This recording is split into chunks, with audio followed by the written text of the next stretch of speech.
During this time of pandemic, our offering has changed from a sharing of monetary gifts to the sharing of stories and passions and opportunities, because we know that the world is in a Kairos moment, a time when humanity will either act and help the earth to start healing or not.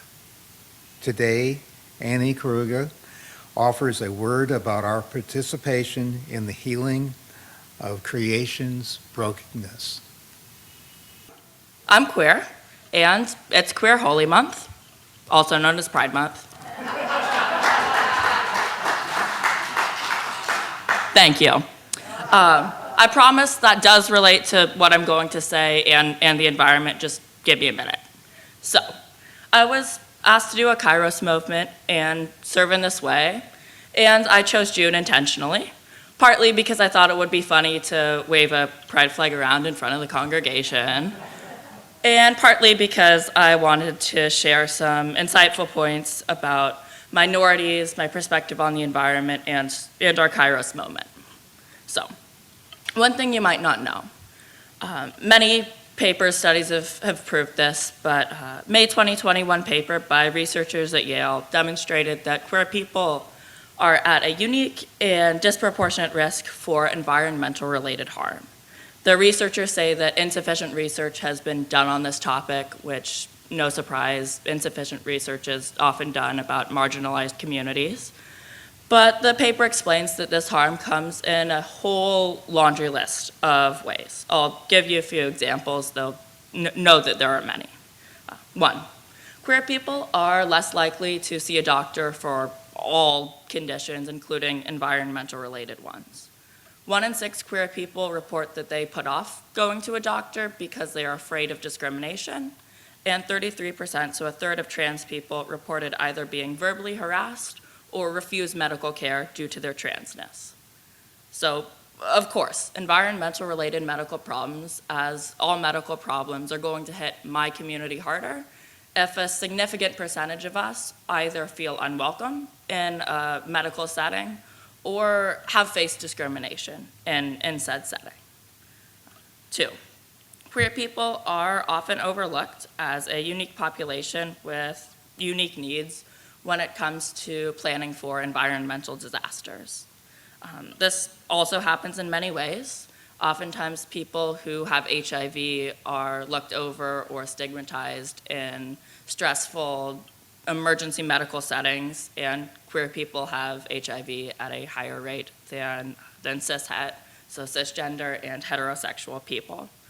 Also, communities of faith often are the first responders when it comes to environmental-related disasters, and communities of faith often elect not to serve queer people.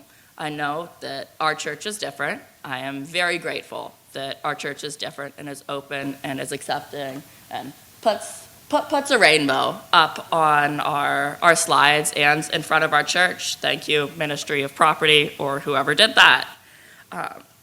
But oftentimes queer people do not want to engage with communities of faith, and oftentimes communities of faith elect not to engage with queer people. And probably most sadly of all, there is significant evidence that suggests that environmental disasters lead to increased physical violence towards queer people.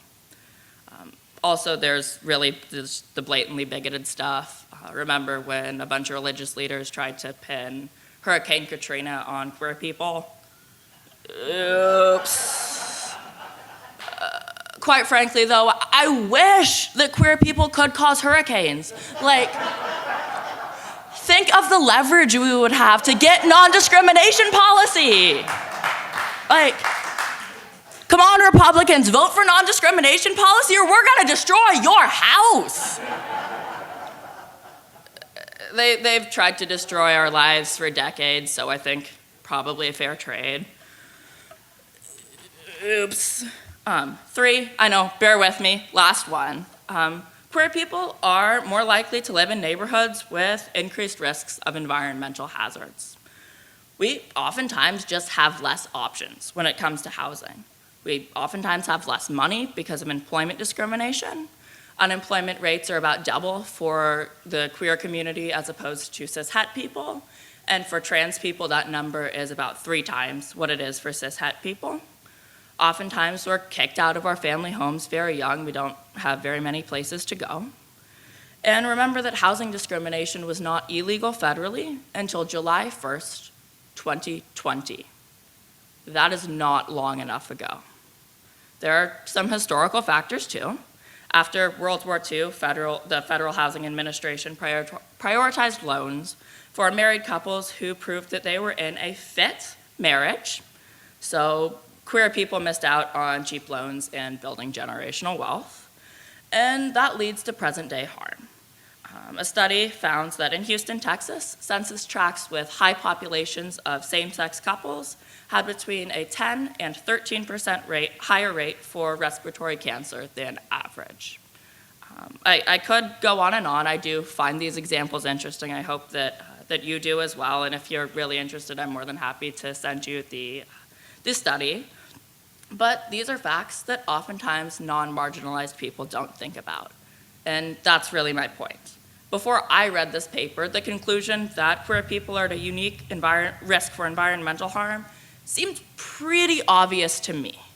But then I asked some cis-het people that I knew if they thought that queer people faced a disproportionate environmental risk, because I'm fun like that. Generally, they were pretty enlightened people, but I got some form of, no, queer people have the same bodies, environmental harm impacts everyone, and it's an important cause, and we need to stop it. And, well, the conclusion to that statement is incorrect. There are some truths in it.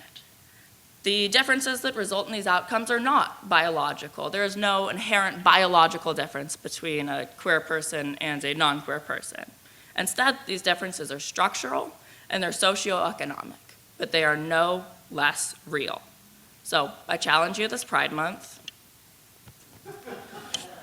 and every month, rule of threes, I know, and every month, to think about the real systemic problems that you might be missing due to your privileged perspective. A good way to do this is just to listen to marginalized people. I promise you, almost any queer person I ask, like, hey, are queer people at a unique risk for environmental harm? They probably would say, yeah, duh. But, again, good way to do this is just to listen to the marginalized people in your life.